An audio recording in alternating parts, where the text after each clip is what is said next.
You have to work hard on what you believe in. The way I always describe it is like if it tickles you, you just have to do it. What's going on, everybody? This is Alex Quin. Very excited because today we have Lukas Schulz from STMNT Studios. And I'm very excited, man, because you do really cool stuff. Talk to me about your studio in San Francisco, man. 3,000 square feet, photo video space. Super 50s style, old office vibes, very cool. Whatever you want to shoot and produce, it's all in there. And it's really spacious, it's very inviting, it's very bright. What has been one of your most proudest projects that you're like, damn, I can't believe I'm working with these people, or that? Is there anything that comes to mind? I got to work on my first celebrity shoot last year. Yeah. And it was with the NFL quarterback for the Rams, Matthew Stafford, and his wife, Kelly Stafford. I feel very honored that I was able to do that.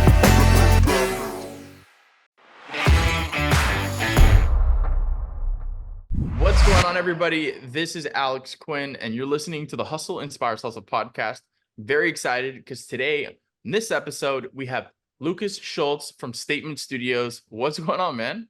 Hey, how are you? Thanks for having me on. I appreciate it. Hey, man, I'm excited. First and foremost, thank you, because I know we had an earlier date. We had to reschedule due to craziness, but we're here now, and I'm very excited, man, because you do really cool stuff. And as I was talking to you before we started the podcast, as a digital marketer, as an advertiser, I have to be deep into video production. That's why I have very, very specific interest in us having a solid conversation, because you guys do amazing work. You're pitching in from Hawaii right now, which is amazing. You've been out there for a bit. How's everything, man? Everything's good. Everything's great. Went through a bit of a life change in like the past year, and that's the part of that is the relocation to Hawaii. I was in San Francisco for 9 years. It needed a change, a big change, and we still have our studio in the Bay Area, so it kind of needed to be somewhat a direct flight away from work. And Hawaii was the move. Always loved it. Always needed, loved the nature out there, and had visited prior to that quite a bunch. So pretty significant, but also at the same time, just really, really lovely. So it's for business growth specifically. Not specifically for the business growth, personal growth, I would say at that point. Went through some like hardships in 2023 and just needed to change the life up a little bit. I'm sure you understand that. Absolutely, man. Whatever it takes to be good and sound in your mind, body, and spirit. Exactly. That's where it starts, right? That's how success starts, I feel like. And that's what I needed to do. Good. So 2024 has been good to you so far.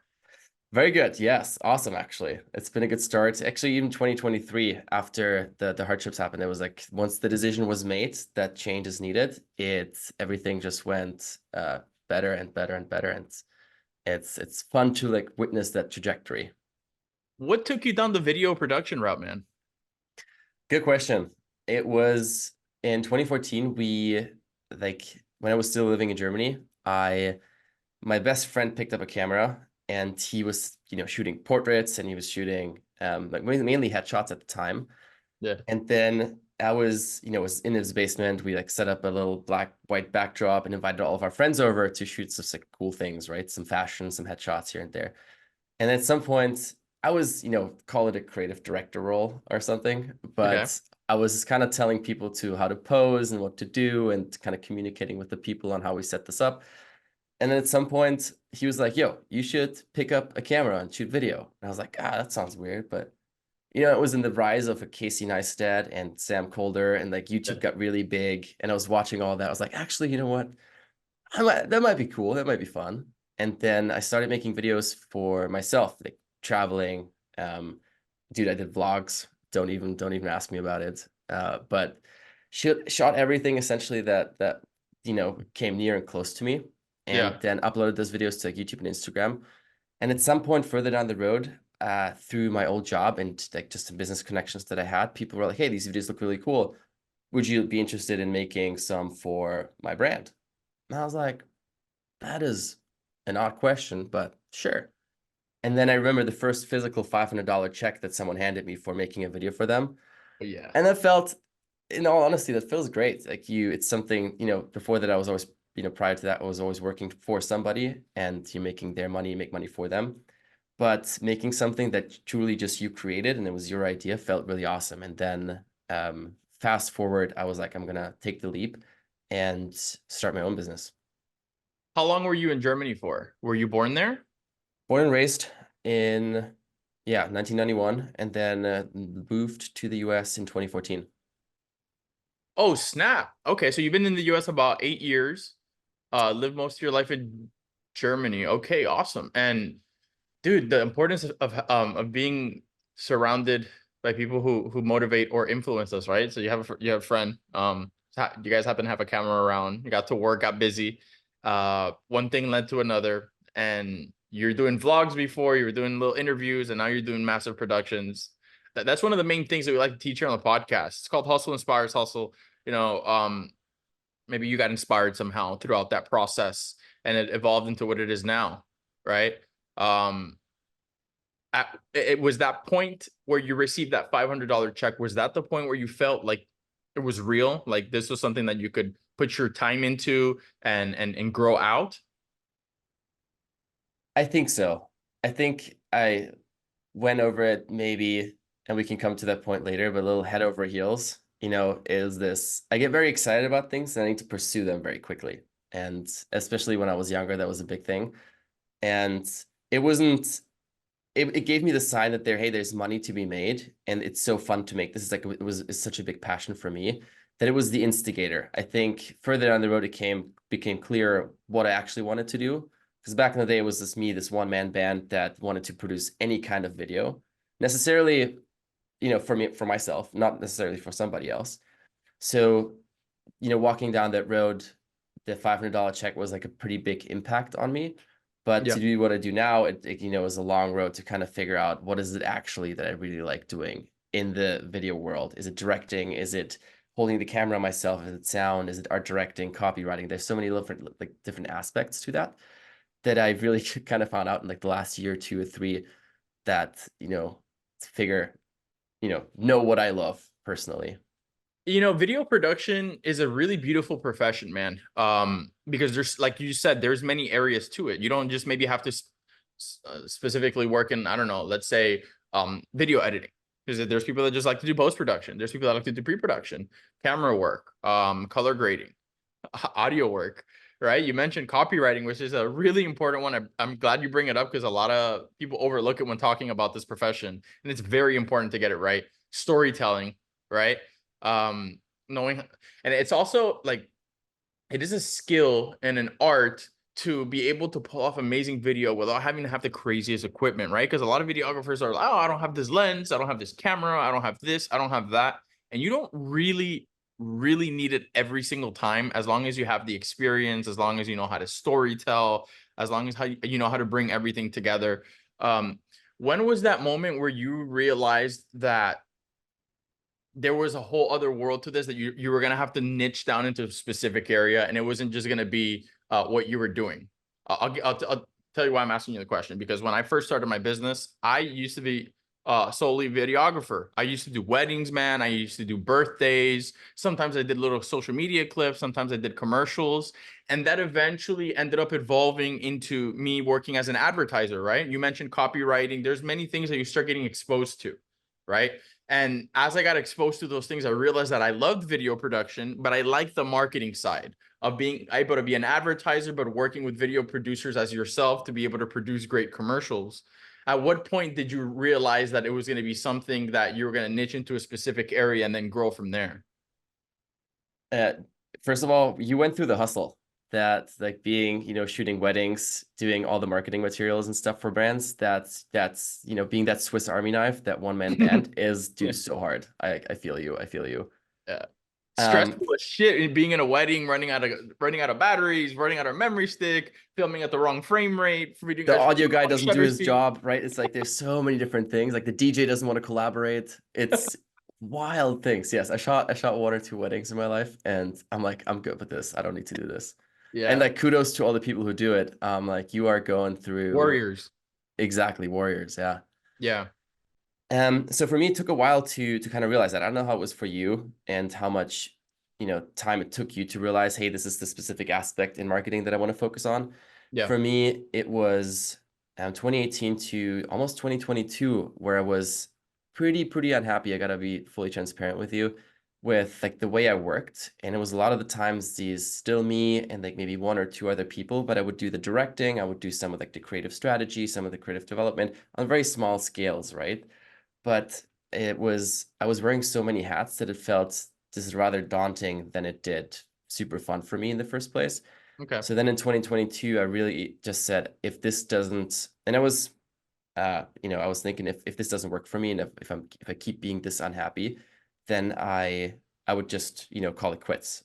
We just opened our studio at that time, but I would Wow. say I would give this up and I'd find something else because it's, we ultimately are in this world, to make an impact and have fun and not just be miserable all day. Not that I was predominantly, but I definitely felt the urge to change What do you think some contributed to you part of my feeling life uneasy like that?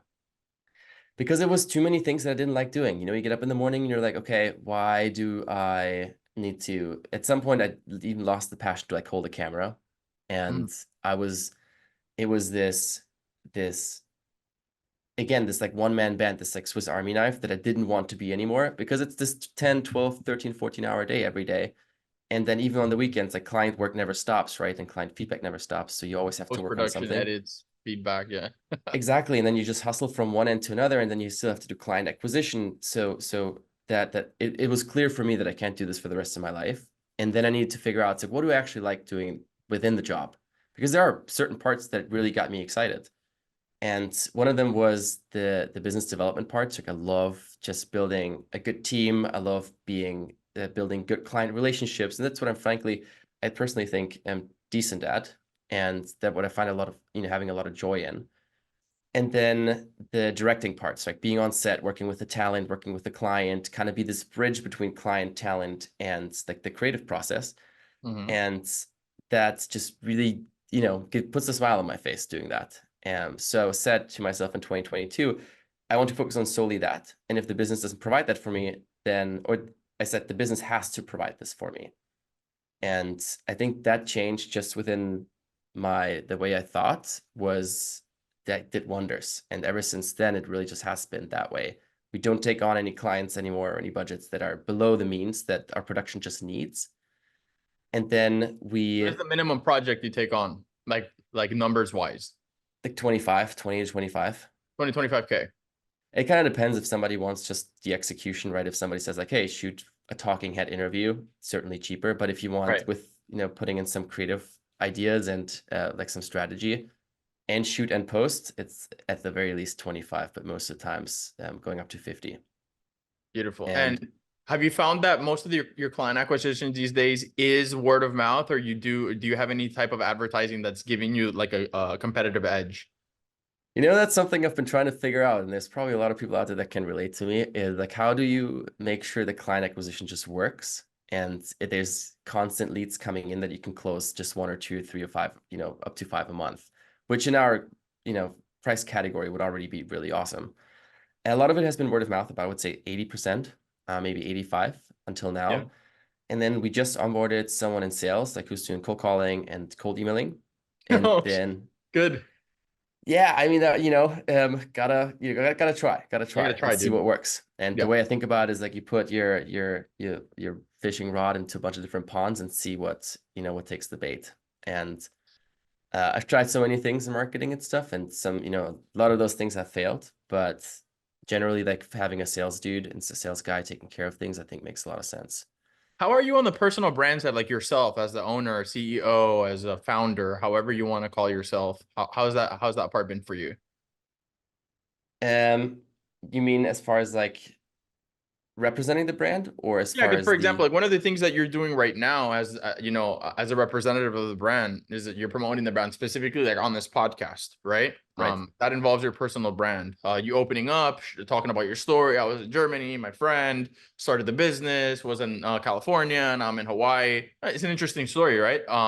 I'm guessing most of the reason why people work with you is not only because you do great videos, is because you said word of mouth, people like you, you're likable, you do a good job, you know exactly what you want, you're not there to waste time.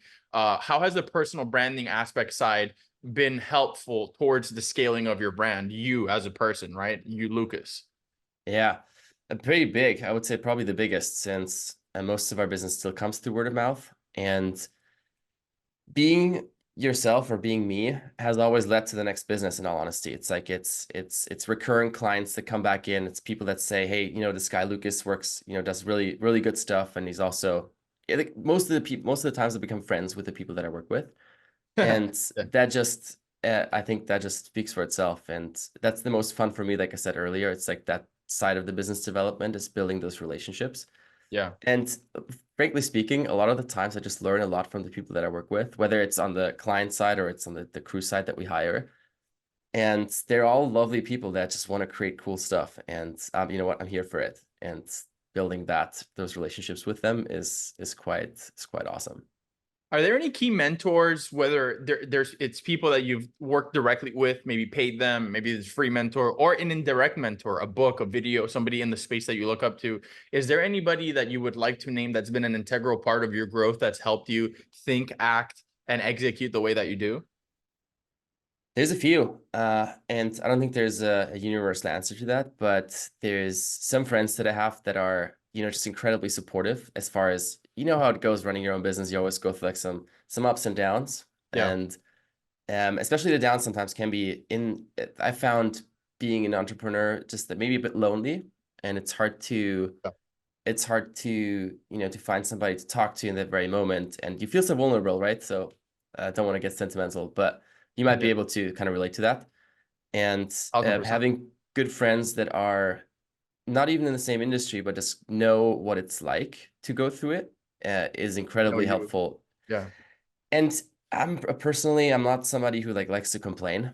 But I have one good friend, Bobby, who just kind of knows when something is wrong, and he just, knows how to pick me up, and that's like super important. Shout out to Bobby. Shout out to Bobby. Let's go, Bobby. Yeah, here we go. Thank you, Bobby, for keeping Lucas saying we all have a Bobby. It's Good. important to have a Bobby in Everybody life. needs a Bobby. And no, dude, the reason I ask is because, part of the conversation we've had so far has been you scaling your business, but it's also been overcoming things and being able to be present enough to grow the business while overcoming some of those things. It's not easy. And like he said, it's a lonely road sometimes, right? Because why? Because not everybody's gonna understand, bro. So you imagine if you're talking to a regular person in your life that you love, and you're talking to them about your problems, but at the same time you're telling them you charge 25K for a video. There's some people that are not going to understand. They're going to be like, but you're charging 25K for a video, you're rich. Not rich. A lot of issues, a lot of problems to get here. Still a lot of things that I'm overcoming. Not everybody will understand it, right? So it's like the people that do surround us too has to be people that maybe are not in our position, whether it's mental or financial, but understand and have an open ear and won't judge, which is a very important Right. thing. For me, mentorship is very important and support system is very important, whether it's a family member, whether it's a friend. I try to surround myself a lot with people that do exactly what I do. I'm guessing maybe you have a similar story.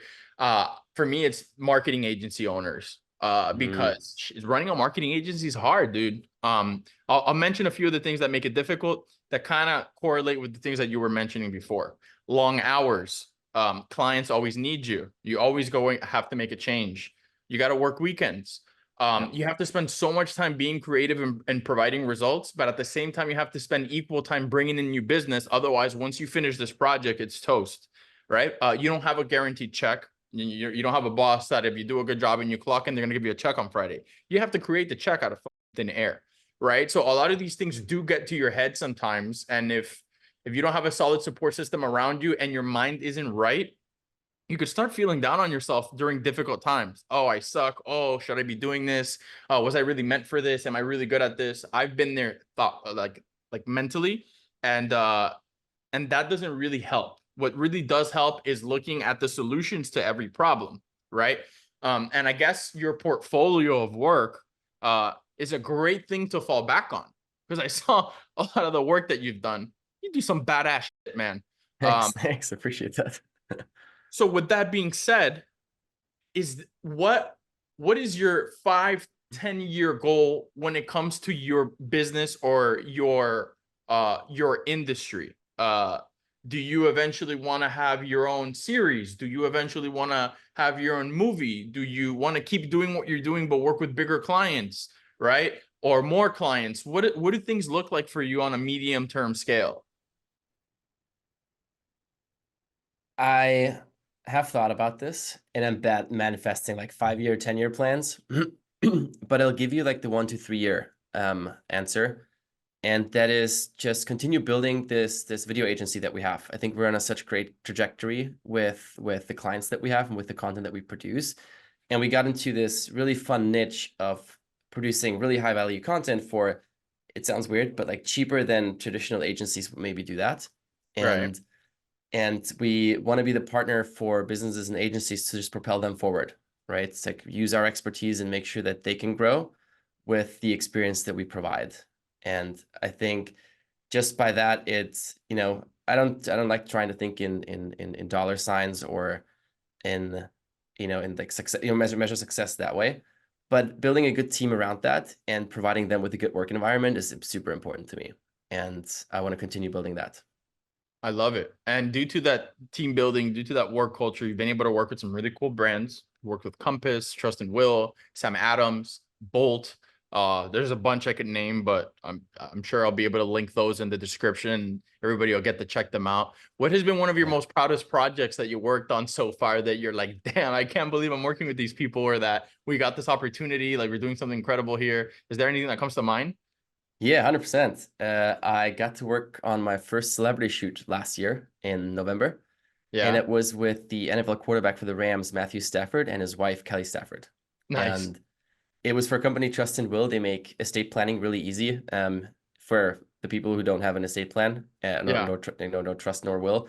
It's something that they say we should have, not fully believe that. And um, they went into a partnership with Matthew and Kelly, and Yeah. they needed a very quick turnaround TV spot, 3 TV spots actually, that would run right before the Super Bowl, right when everything was, really hot as far as like football goes, and Like prior to the game that day, or like weeks leading up to it? weeks leading up to it, right? Okay, Everybody was cool. watching football, playoffs were going on, and then Matthew obviously was still with the Rams and playing, so it's like the recognition itself was just incredible. So they needed something pretty much right away. We had a 10-day turnaround to like create a shoot with 40, 50 people on set, including client. I think we had 60 people there. Wow. And you know what, when you work with celebrities, and that was all new to me at the time, is you get 3 hours with them. Most contracts are you get 3 hours. Yeah. And pretty much that, they come in, they maybe 4 with getting them through makeup and wardrobe and stuff.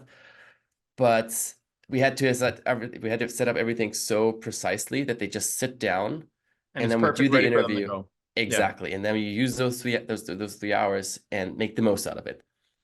And that was pretty, I gotta say, like a pretty fabulous experience. Just getting to talk to him, and I can't even tell you how nervous I was just in the night prior. I was like, damn, like how am I gonna talk to them? And like, am I gonna stutter? And me asking the questions as the director, and also directing the set and camera crew felt like a lot at the time. But then the day came, and Kelly and Matthew are just, in all honesty, the most loving people, that they made that really easy for me. And we just built this like really fun relationship on set that just felt more like a conversation between friends rather than just an interview between, 2 people who need to do a job. And Yeah. that was awesome. There was a kindness and empathy in the exchange. A lot of that. You got lucky, man, because that look, outside of what I do here, I work in the entertainment industry a lot. We do magazine covers, we do interviews, red carpets, all that. And sometimes you get to work with celebrities that aren't very receptive. They're very dry, they have a god complex, and it makes you more nervous, as before you're nervous because I have to deliver all of this and I have this celebrity in front of me. And it gets even more Yeah. nerve-wracking when they're a little bit dickish and you're sitting there and you're trying to pull it off. But thank God you had a good experience. Let me ask you, has there been a project that you could think of top of mind that has been extremely difficult for you as a person and as a professional, but ended up being fabulous and you ended up being extremely proud of it, despite the fact that it was very difficult to pull off, very challenging? Yes. Yes. You're I like, I got think it. I know it they was. are, they are, it's hard to think about that because, once you wrap, and it's the same, I feel the same about injuries. You're in an injury, like I play a lot of soccer, and I have probably torn every single tendon in my ankle twice, and ligament. Wow. And while you are injured, it always is the worst time ever. 6 months later, once you're cured and you're good, you walk again, it just feels like, okay, it was all right. It Wasn't wasn't too that bad. bad. Yeah. Exactly. And I think about the bad jobs that way too, is sometimes you're in it, and I go back to what you said earlier, the whole, there is no problem, there's only solutions. You just have to look for them. Yeah. Is I have the same mindset, is when there's a problem that occurs, it might seem just daunting at the time, but once you switch the, flip the switch and think about the possible solution, it's not as bad anymore, because everything is solvable. There might be some hard conversations to have in between if something goes really wrong, but all of those projects that were at the time kind of hard to get through, they all turned out really, really, really fun, and just good projects. Sometimes clients aren't super happy, and that's something that you have to live with in Yeah.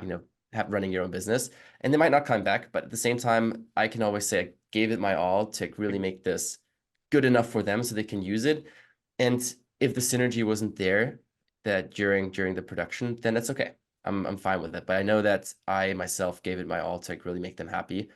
And if some there's God didn't want us to work together again, then that's okay. Fine with me. I like that you use the example of like when you're sick or injured, because it's not until moments like that when we realize the true value of being healthy and being at 100%. Because in that moment, it's all that matters. When you're sick, when you have a cold, when you're at the hospital, um, it's like, fuck, life is so short. There's so many things that are not as important as we make them in the moment. And what really matters is for us to be good. And that translates as well as into the projects, right? In a project, if you're working on it and it's like a huge mission, but you ended up pulling it off after, it just seems, I guess when you get to the set, you snap into character, right? You do what you got to do, you pull the job off, and at the end of the day, or most times I end up realizing it was more of the anticipation that I had of pulling off what I wanted to do and the stress that I had to do it than actually what big of a deal it was, because we are prepared, right? Like look at your portfolio. There's no reason for you to get fucking nervous about anything that you're doing, bro. But then again, you're nervous because you care, and you're nervous because you want it to be right. And you're also nervous because you're a producer and that shit always happens on set. Some camera breaks, Exactly. the camera's not reading the lens, the filter's not there, the battery wasn't charged, the light fell. Something always happens, right? So I guess the nervousness is the fact that you care a lot rather than a lack of being prepared or not knowing what you're doing. Is that right? 100% agree. I think you summarized that just in the perfect manner. Talk to me about your studio in San Francisco, man. 3,000 square feet, photo, video space. That sounds fun. I'd love to have a space like that. I have a tiny one in down Hollywood here in Florida, not 3,000 square feet, but I'd love to see what you guys have going on over there. Break it down for me. Do you ever come to San Francisco? Is that like a destination for you? I go more often to LA. San Francisco, I've been twice in my life. I haven't been in a few years. Dude, we have some fun sets. I don't know if you had the chance to check out the images. I did. We haven't even updated them on the website. We just built like 2 new sets actually. Yeah. And one is like a 50s Mad Men look, very old, like the series, the Like the TV show Mad advertiser Men. series? Say what? Or is it the series of advertisers, Mad? Exactly. Yeah. Mad Men, yes. And super like 50s style, old office vibes, very cool. Yeah. And then just like another lounge area. So if you can check it out on Peerspace. I don't know if you Yeah. I can send you a link after this too. I'll link it But on the show notes as well. Yeah. thank you. And it's just like a really fun creative space to come into, whether you just want to shoot some like plain white backdrop stuff, if you want to do some product stuff. We have a really nice kitchen. There's like a very creative wallpaper lounge, some little office areas. There is whatever you want to shoot and produce, it's all in there. And it's really spacious, it's very inviting, it's very bright.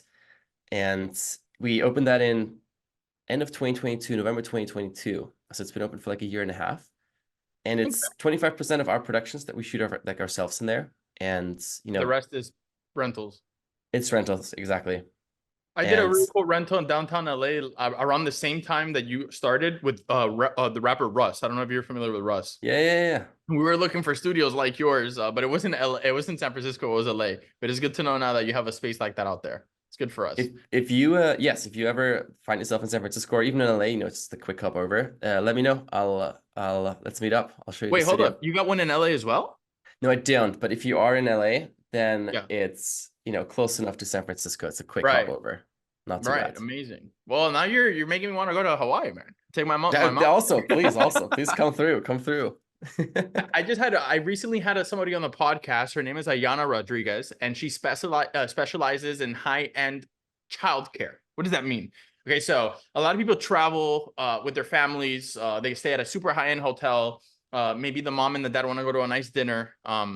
They actually have daycares inside these high-end hotels, man. And they have like super well vetted childcare specialists in yoga and therapy and this and that. So they're super background vetted. And she actually expanded her business, or is expanding her business this year in Hawaii in hotels out there. So it's really cool to see, man, like where something small could start out and eventually your business could grow and be able to eventually do national, international work, or even go as far as where you're at, man. I think it's a blessing. I think it's super cool. And I think dude, it's still the States, right? But it has this different culture that it doesn't feel like the States. So I think it's something a lot of people should be able to embrace, and I want to check it out. And like I mentioned before we started, one of my mom's dreams is to go out there. And selfishly, as a content creator, I feel like there's so much to do out there, content wise, from drone work to handheld camera work to ocean stuff. It's just a beautiful setting, man. I'm guessing you feel extremely blessed to be out there. 100%. I think it's changed my life quite like 360 and or 180, you'd say. Yeah. And it just being what I missed in San Francisco was just being out in nature quite a to like I wasn't out there enough. One was because I just had this rhythm of hanging out with friends, like going to the bars, going to restaurants. There's nothing wrong with that, Great food out but there. Yeah. awesome, yeah, super awesome, and like good nightlife, and Yeah. I was there for 10 years. Like a lot of my friends and like the bedrock of my life is just out there. But I just felt that I needed to be more out in nature, and always loved that Hawaii life. Like you say, it's the States, but it's just kind of not. And the culture is different, the people are Yeah. different, the nature just itself, like where else do you get that here on the mainland? Do you have And any family out there? nothing. No, I just moved further away from them. That's the only problem. It's so far away from Germany. It's a bit wild. Well, So you not know a, what? I'm asking you the question from the point of view of San Francisco, but I didn't even think about immediately Germany. Do you have a lot of family in San Francisco, in California? zero. So it's just me out here. Fuck. And the rest is still like hometown and like yeah, south of Munich. That's where I grew up. You know, that part is so important, man. Like, how do you juggle the fact of being extremely busy, having your studio in California, working now out of Hawaii, your family being in Germany. For me, family is extremely important and spending family time. How do you balance that, man? And I'm with you. Super important to me as well. But I go back twice a year for 2 to 3 Okay. weeks. So I try to do that. And like Oh, everything two to pre and three post. weeks. Okay. Okay. Yeah, and everything pre and post production in my work is I can do from anywhere, and can manage those from even with the different time zones. Yeah. And then I only have to be in San Francisco or in LA for the actual productions. So whenever there is like a quiet period, I try to be out in Germany and see my family, and also invite them over here. My mom was just here for 3 weeks in January. It's like she was also her first time in Hawaii. Yeah. And yeah, we had the best time. She loved it. We went to Kauai. I live on Oahu, but Mm-hmm. island hopping is pretty common. You get like $60 flights to just go to different island, and they're all so different from each other. So to show her all that and show her the life that I built here was quite awesome. I feel very honored that I was able to do that. Who And taught who taught you to be so mindful of your happiness? probably my mom. Yeah. I think she always just encouraged me to do whatever I personally think is the best for me. And a good analogy for that, I think, was when, not sure if you had the same experience, but when I was younger, I wanted to try everything, like every single sport I wanted to try, whether it was gymnastics, Same whether it was shit. Yeah. soccer, table tennis.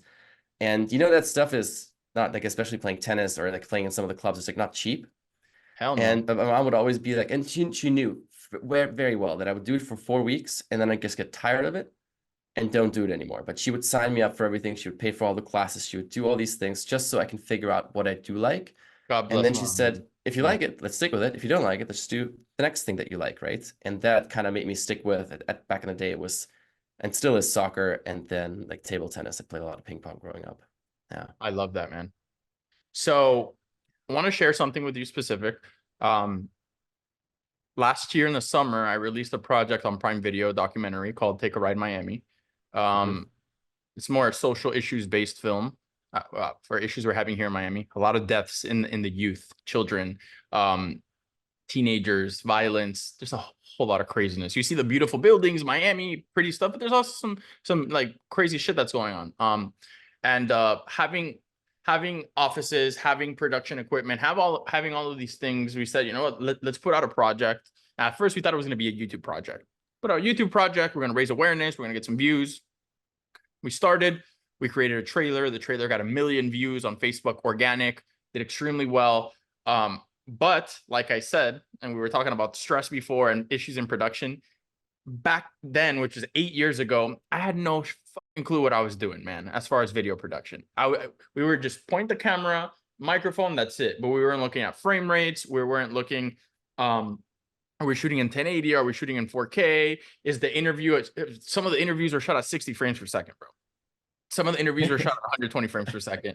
And we're over Nice. here trying to submit to these big, long story short, man, we had to re-record the project 3 times over a course of like 8 years, right?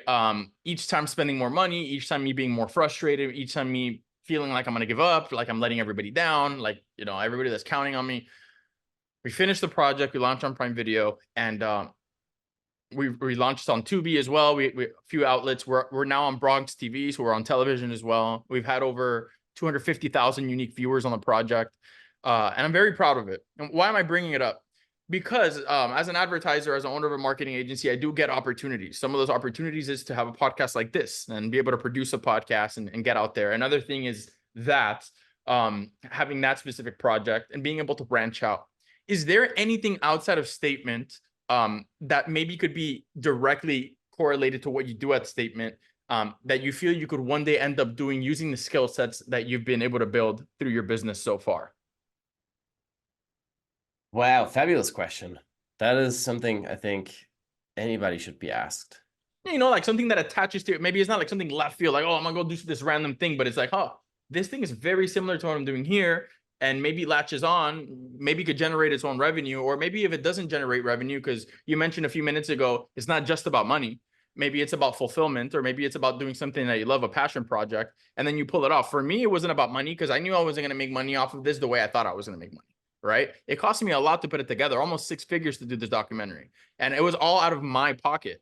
And to be quite honest with you, I haven't made it back, but I made a huge impact in my community, and I made a huge impact in many communities just because of the message of the film. So I already feel the positivity of the impact of what I'm doing, and I attribute that to everything I learned in my business. And that's why I mainly ask you the question, because all of these skill sets that you've garnered, all of these tools that you have, you may be able to do some really wild things that maybe you're not thinking about right now and can make a huge impact for people around you or people that you love.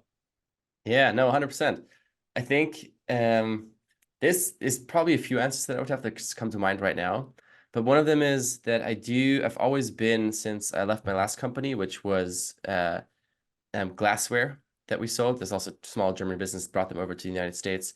And it was a product, it was a physical product. And I do miss a little bit to sell something that is physical and gives people, give it to somebody, and somebody says, oh, this is really cool, it's really Yeah, awesome. like they can hold it. Yeah. Exactly. And then it's, something tangible, which right now we're selling a service. So it's quite a bit different. And I do want to work at some point on a product again. And in what capacity? I don't know. Would I develop it? Would I just build the business? Would I do the marketing? Would I do the filming? I'm not sure. But I would have a lot of fun with working and developing something again that's something cool for somebody that as a gift, or something that just excites somebody when you give it to someone. And We do some little things. It's not for sale or anything, but we do like some merch. So we have these like corduroy statement jackets, and then we're developing like a tracksuit right now. This is very first-hand information here, but it's like this, like a really puffy 80s style, like big collar Fire. tracksuit. Like that, a little bouncery right here is a bit loose, and then that goes tailored down towards the waist. And I'm really excited about this stuff. That's just, Sounds the fun badass. part next to. What was that? That sounds badass.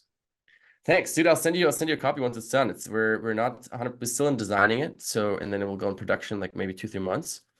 And by end of the year, we'll probably have one, and I'll send you a copy. Dude, they're awesome. I'm really excited about this project. Yeah, man.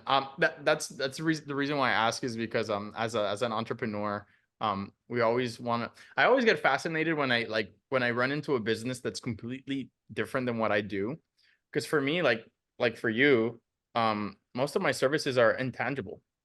I get paid by companies to run their ads and make them money, but I'm not giving them like something physical. Money's falling into their bank account. I'm sure they love that, but the physical aspect part of being able to maybe give somebody something or have somebody hold and touch and feel the quality and maybe also want to gift to somebody else. There's a whole other aspect to that. And one of the things I did to kind of combat that while still staying within what I do is I wrote 2 books. One book is about marketing. It's called the Digital Marketing Dictionary. It's the first print digital marketing dictionary in the world. And I wrote a children's book during 2020. 2020 was crazy for all of us. And I had a lot of time on my hands, and I felt like there's a lot of values in the world right now that are being overlooked, like family values, the importance of respect, many things like that. And I decided to base my children's book around that. It's called Polo's Day at the Park. So now one of the things that I do is I sell the book, obviously, but I also gift the book to people that are important to me. Maybe friends of mine who just had a kid, maybe people that I just met, but I know that I have a kid. Gift them the book. Gift them the gift of knowledge, of respect, right? So it's a book with activities where the parents could draw with the child or do a maze with the child. So I always look for things that are within my realm, right? That I could do that could fulfill my desires to be an entrepreneur and create new things, but also make an impact on the people around me and allow me to continue to be creative. Yeah. As a creative, I guess my mind is never going to stop, and I'm always going to come up with shit to want to create. But at the same time, it's always a challenge for me to not get shiny object syndrome. But I feel like part of being a creative at heart and feeling that creative spark is to try new things and to show yourself that you have the capability to create things that are outside of the things that you've already created in the past. So I like to stay busy that way. I like to hear that like you have a physical aspect to your business though as well, because you do provide a service in which people could hire you to do high-end productions, but the physical side you have with the studio, and then you also talked about the designs as well. So it starts forming, right? Because what's not to say that the studio you have right now, part of it could have your merch lined up on a rack, right? And then 100%. your vision starts getting out there and you don't know where life is going to go. God knows that one day this brand or this concept that you're creating is the new thing for something else, and then life takes you in that direction. You have to be able to be flexible as well. And I'm guessing those values because of where you are now. You've understood that you had to make changes in your life professionally or personally to be okay, but you've always trusted in your skill sets to get you to where you need to be. 100%. Yeah. I couldn't agree more. You never know what path life throws you down, and you just have to go with the flow and take this as the journey that you're on. What is when you talk to people about what you do, what are the top 2 or 3 projects that you show them? Like, this is me, like, this is what I do. This is my profession. Like, what are your trophy projects that you like to show? I'm asking you because I would like to show clips of them somewhere between this podcast or on the webpage. That way people could get to see your work and see how you see it. Yeah, it is probably so it kind of depends who's asking me, because a lot of the times it's very specific. We do a lot in like the cosmetics world. So if somebody says, hey, do you have some skincare videos that you can share with me? I say, oh, of course I have some. That doesn't necessarily translate to the reel that we have. But the trophy projects for myself are some of the Sam Adams work that we did last year for like the beer commercials. And then then the Trust and Will project. I think those two are Justin Will. exactly, that's exactly the two that I think where I want the company to be in the future. And those are just really fun, not too crazy big sets, but still challenging, and just create like some really good work with some really, really talented people. How'd you close Sam Adams, man? It's huge. Oh, fun, fun. It's through an agency called Goodby Silverstein. I don't know if you've heard of them. They're based in San Francisco. All right. And um they are I worked with NerdWallet in like, was it 2019? Yeah, I think 2019 and 2020. And NerdWallet had they have a big in-house team, so we don't work with them anymore. But their art director had talked to the producer at Goodby and then said, because the producer was looking for somebody who can, take on a project that's like less than $100,000, like, not as much money. And bigger production agencies just tend to say no to these because it's, not enough money for them. But for Yeah. us, fantastic, I'll take it. And Right. then exactly, and then they communicated, they touched base, and they had us bid for a project, and it was in 2022, maybe, I think so, also for Sam Adams, very small scale though. And then we didn't win this because you always go against like two other production agencies, and it's like this whole, like, you provide a treatment, you provide a bid, and then the client has to decide like whether they want to go with what company they want to go for. We lost that back in the day, but a year later they inquired again, which was 2022. And then we just developed a good relationship with each other that was just very flourishing in, on set. And fast forward 6 months later, we produced 3 big projects for them, big in our head, right? And Yeah. that's how things go. Just at some point, it just goes quickly. When they ask for those bids or they do those RFP, the request for proposals, I've seen a lot of people that when they find themselves in that situation, they don't want to do it because I'm competing against this person. Oh, it's going to be a race to the bottom. They're looking for the cheapest thing. But you never know, man. You got to try your ass off in every direction because look, the first one, you didn't get it, right? The second one, they thought of you. And now you build a good relationship. Now that door's open. Now that's a lead source. God knows for how long, right? God Exactly. knows how many doors that's going to open. I like that you talk about treatments. I want to give you a quick story. Years back when I started the agency, when I was doing the whole video production thing I told you about, I got into contact with DJ Khaled and his team and people working around him, people working on the Rock Nation team and all that, the music industry, and video producers, video directors. And I made a great relationship with the video director. And as a creative, as a marketing agency, we started doing a lot of like pitches for treatments. And those are you guys listening right now. A treatment is basically like you're doing a proposal for a video or whatever it is that you're filming, and you're talking about the concept, the mood, the style, the shot list, the set. You're talking about everything to give people an idea of what you're trying to bring to the table. That's what a treatment is, right? So when let's say Drake is going to create a music video, his video production team creates a treatment, they show it to him, he likes it, he adds to it, he removes, and then they go into production, right? So for me, at that time, there was a song that came out with Drake and DJ Khaled called For Free, okay? Busta Rhymes and J Balvin were working on a few things. We worked on a few treatments. Long story short, none of my treatments ever made it to anywhere. Okay. Not because they weren't good, but shit didn't pan out. But there was one I really wanted to push through, and it was the one for Drake and DJ Khaled. And I had a contact inside the team in DJ Khaled's camp. I wasn't having any luck getting through to them, but I knew that there was interest there, and I knew I needed to push. And my team, we were in the office, we were all super motivated to close this project. We wanted to do this music video for Drake. You can imagine Drake was big then, and he's big now. So I found out that DJ Khaled and his team were going to have a meet and greet in New York City, somewhere in Brooklyn. Oh, no, in Bronx, I think it was. I think it was in Bronx. And my team and I were really frustrated because, bro, we had worked on this treatment for weeks. Badass treatment. I'll share it with you after. I can't share it publicly, but I'll share it with you after so you Love can to check it see. out. Yeah. I still have it. And bro, we flew out there, like my whole team. I rented an Airbnb, like 7 of us flew out there, and we're like, we're going to go and we're going to hand them this treatment in their hand. Whether we get hired or not, fuck, who cares? We go. Dude, this was when DJ Khaled at that time was blowing up like crazy on Snapchat and everything. There was lines of people, like a sea of people, like waiting to meet him. Long story short, we get through, like right in his face, his team. We're able to hand it over. He's with the Rock Nation team. He's with the We the Best team. I managed to hand it over, and I put it in God's hands, and I say, hey, you know what, God, if this is for us, it's going to be. Long story short, we never heard from them in regards to the treatment. I don't know if they liked it. I don't know if they tossed it in the trash after I gave it to them. But a few weeks later, man, our team receives a box from DJ Khaled's team full of merch. You know, they Okay. recognize the hunger, they recognize the drive. They maybe couldn't use the treatment or didn't want to, or maybe thought it sucked. Maybe it sucked, right? Maybe it wasn't any good. Maybe I think it was good, but they recognized us. They saw us, and now they understood.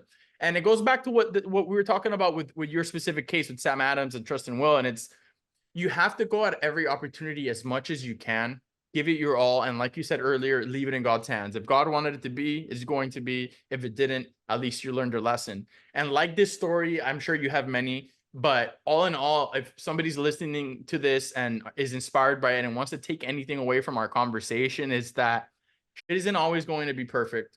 You aren't always going to feel great doing what you're doing, right? Maybe you're not always going to be where you want to be or close to the people that you love. You're going to have to get uncomfortable. But if you do hard work and you believe in yourself, it's going to be rewarding, and eventually things are going to be the way that they need to be. What do you think? 100% agree. You have to work hard on what you believe in. I think it's what the way I always describe it is like if it tickles you, you just have to do it. Like I can't sleep until I really tackle that problem or that idea that I have. I can't sit still with it, and until I really just pursue it. And that's the same case for you. You just have to do it.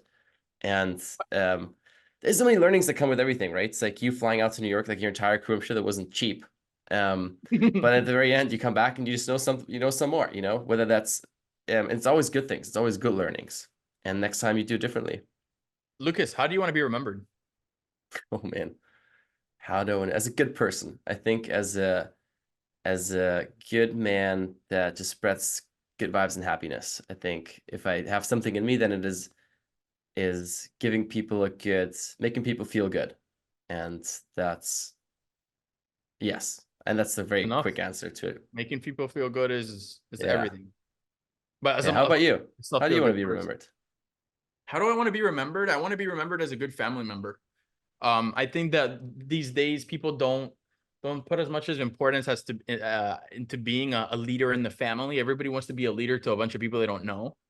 You know, oh, I want to be looked at as this person in this community, in this niche, and in this industry, to a bunch of strangers, which is cool because sometimes strangers need help, and sometimes strangers could use guidance and inspiration. And I inspire a bunch of strangers all the time who aren't even strangers anymore, but they're indirect family. They listen to me every day.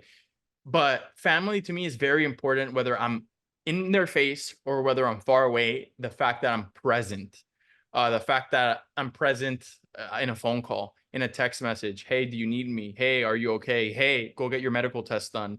Hey, are you eating well? Hey, how's your diet? Hey, are you saving? Hey, are you investing? That shit is very important to me, bro. As long as I could be remembered as somebody that was a leader inside his family, inside his community, to the people around him, to my team, to my staff, to the people that worked their ass off every day to make sure that I could have a business, that I could have the life that I have. As long as I have that, I'm golden, bro. Everything else outside of that is going to be gravy for me. And you know what? You're the first person that has ever asked me how I want to be remembered. Out of everybody I've asked how they want to be remembered. So very interesting that you asked me the question. I appreciate that. It's an interesting question. I feel like I've never been asked that. So, yeah, thanks for explaining your point of view. That's a good Yeah, one. man. I think family is the most important. So, it's the highest up on the list. So it's very honorable that you say that. Of course, man. So listen, this is the part of the podcast where we plug in your social medias, your website, where you get to show off all the cool stuff that you do. Where can we find you? Where can we connect with you? Yeah. So as far as if you want to see my work, if you want to see our work, then it's statementstudios.com, and statement abbreviates STMNT. So just without the vowels. Cool. Statementstudios.com. And then we do have an Instagram. We're not crazy active on it. LinkedIn, I have been really active on. So like sharing a lot of work, sharing a lot of insights. So you can find me Lukas Schulz, Lukas with a K, Schulz, Schulz. And so connect with me on there, say hi. I'm always happy to chat and meet new people. And that's about it. I think that's how we share our work. It's a website and LinkedIn. All right. Yeah. All right, y'all. You heard it. This is Alex Quin. Today, I'm with Lukas Schulz of STMNT Studios. Very excited to share his story. Very excited for you guys to check out the episode on the website so you could see his studio, so you could see the work that he's done, so you could check out his LinkedIn. Everything that we talked about today is going to be linked in the show notes in whatever app you're listening this to. It's also going to be on the Hustle Inspires Hustle app, which you could access by going to hustleinspireshustle.com, or you could go to the episode of this specific to the page of this specific episode on hustleinspireshustle.com/podcast. Check it out. Again, this is Alex Quin, Hustle Inspires Hustle, Lukas Schulz. See you on the next episode.